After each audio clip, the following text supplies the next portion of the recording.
મનોરંજન સમાચાર હું કોમેડી એક્ટર ગફુરભાઈ વાંચી રહ્યો છે। વરસાદના માવઠા થવાના કારણે પોપટભાઈએ જે લીલા મરચાની ખેતી કરી હતી તેમના ખેતરમાં પાણી ભરાઈ ગયું છે। આ વાતને લઈને પોપટભાઈ ઘણી ચિંતામાં મુકાઈ ગયા છે। જેના પાકના ખેતરમાં નુકસાન આવ્યું છે તે વાતને લઈને સરકારે નિયમ બહાર પાડ્યો છે। સરકારે પણ 2000 રૂપિયા ખેતર ચેડે આપી રહ્યા છે। તે વાત સાંભળીને પોપટભાઈ પણ પોતાનું ડોક્યુમેન્ટ લઈને ગામ પાંદરના પંચાયતે પહોંચી ગયા હતા। પોપટભાઈ પણ પોતાનું ફોર્મ ભરવા માટે જોવા મળ્યા હતા।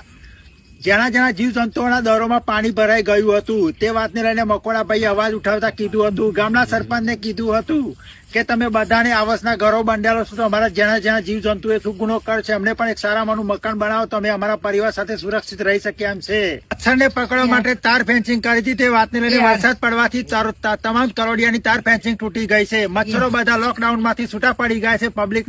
પબ્લિકની ઉપર હુમલો કરી દીધો છે। પબ્લિકો અત્યારે હાલમાં મચ્છરથી બચવા માટે મેણબત્તી, ગોળીઓ અને મચ્છરદાનીની સેફટી કરી રહ્યા છે પણ મચ્છર કાબુમાં થતા નથી। મચ્છરે પબ્લિકનું લોહી પીવાનું ચાલુ કરી દીધું છે। આ વાતને લઈને કરોડિયાએ વિચાર્યું હતું કે આ વરસાદના કારણે આપણી જે મચ્છર ઉપર ઝાર નાખી હતી તે વાતને લઈને મચ્છરો હવે છૂટા પડી ગયા છે। હવે ક્યારે વરસાદ રહે તો તમામ મચ્છરોને આફર જાનથી મારી નાખવાની પણ કરોડિયાએ ધમકી આપી છે। આફર તો મજબૂત તાર ફેન્સિંગ કરીને તમામ મચ્છરોને જેલમાં પૂરીને પણ મારી નાખવા છે। ભમરાભાઈએ જે 10-12 વીઘા ખેતરમાં ફૂલ વાયા હતા તેમના ખેતરમાં છબોછબ પાણી ભરાઈ ગયા છે। ભમરાભાઈએ 2-3 ફાઈટરિયા બોલાવીને પાણી ખેંચવાનું ચાલુ કરી દીધું છે। ભમરાભાઈએ વિચારતા કીધું હતું કે આવતા વર્ષે મારે ક્ષેત્રે શેડ મરાઈ દેવા છે।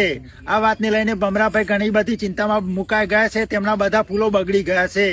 વરસાદના થવાના કારણે ઉંદેડાભાઈએ વિચાર્યું છે કે આ વર્ષે તો શિયાળામાં ઠંડી પડે એવું લાગી રહ્યું જ નથી, કેમ કે 12 મહિના વરસાદ પડે એવું લાગી રહ્યું છે। ઉંદેડાભાઈએ પોતાની પત્ની ઉંદેડી માટે શેટરની જગ્યાએ રેનકોટ ને છત્રીની ખરીદી કરી છે। આ રમત ગમતના મારા મનોરંજન સમાચાર તમને સારા લાગે તો કોમેન્ટ કરવાનું ભૂલતા નહીં। આ સમાચાર જેવી ઓફિશિયલ અબાઉટ 64 ચેનલમાંથી આવવાના છે। ફરી એક નવા સમાચાર સાથે મળીશું, ત્યાં સુધી આવજો। જય માતાજી, જય હર્ષિત માતા।